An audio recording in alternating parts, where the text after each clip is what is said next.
In this video, you'll learn how to replace the ink cartridge. Use only manufacturer-recommended print cartridges.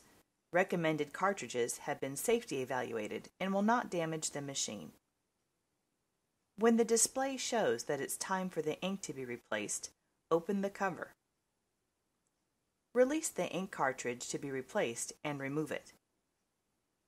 Now, install the new cartridge and close the door.